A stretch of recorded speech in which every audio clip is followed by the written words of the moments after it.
let's get into some leg exercises that you might see in your programming, starting with the basic squat. Your feet are shoulder width apart, your knees are facing forward, but also slightly outward, however's comfortable for you and your joints. And you're squatting down and back up, keeping your chest up.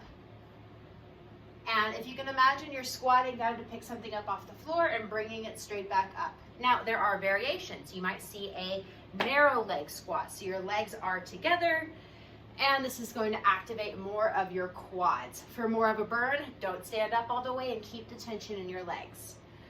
Another variation is the sumo squat. So your toes and your knees are pointing pretty much completely outward, and this is a very wide stance squat that's going to work your adductors right here, along with your glutes, as long as you keep them nice and tight. We will also implement many different wall sits. So just get your back and your booty to the wall, getting down low. You can put a weight on your lap.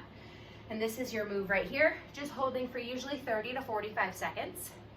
I like to incorporate a lot of sumo squat pulses. So same deal, toes and your knees are facing outward. And it's a little baby bounce right here. Typically body weight and about 40 or 50 reps is really gonna make it burn. Glute kickbacks are a favorite of mine. You can do them two ways, standing with a little bit of balance assistance, or you can hop on your hands and your knees. This is where I like to implement a band and kick straight up and back, flex foot. You can also hit your hips or your abductors in this position with fire hydrants as you keep your leg bent and you raise it straight to the side.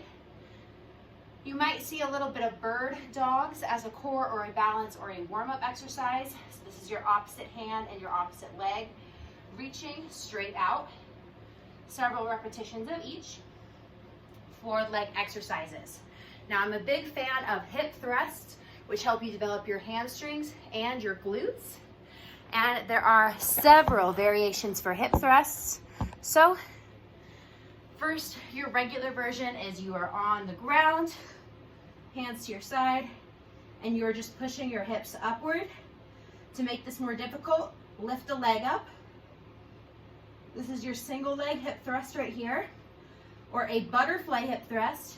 Your feet, the soles of your feet touch, and you're pushing up basically with the sides of your feet and your ankles here as just another angle to attack the glutes.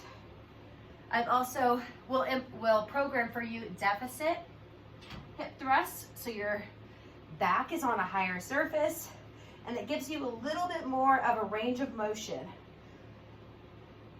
And then we also have hip thrusts with your feet elevated, so the opposite, which is going to target more of your glutes, feet onto a higher surface, also really hitting your hamstrings. So understanding, I'm always very clear on how I'm going to write out the style of hip thrust that you're doing. We also implement a lot of different lunges and step ups. So for your lunges, we've occasionally got lunge pulses where you're right here, or just a reverse lunge. Sometimes a deficit reverse lunge, which means you would be standing on a book or a towel or a weight, stand on something that's a little bit higher. We also work on a lot of lateral lunges. So here is your exercise for lateral lunges. One leg straight, one leg bent, and that's where your power is coming from.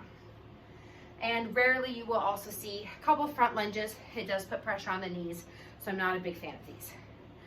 We will also implement several step ups onto a higher surface. I'm sure that you can do that. Here's stepping up, driving your knee up and back down. Alternating lunge jumps, you've got 2 options. One is your beginner to medium advanced person, which is going to hop together in between. Or you have level 2 lunge jumps, lunge, lunge, just switching every single time. That about finishes it up for different leg workouts that you will see in Weight Loss Warriors. Let me know if you have any questions.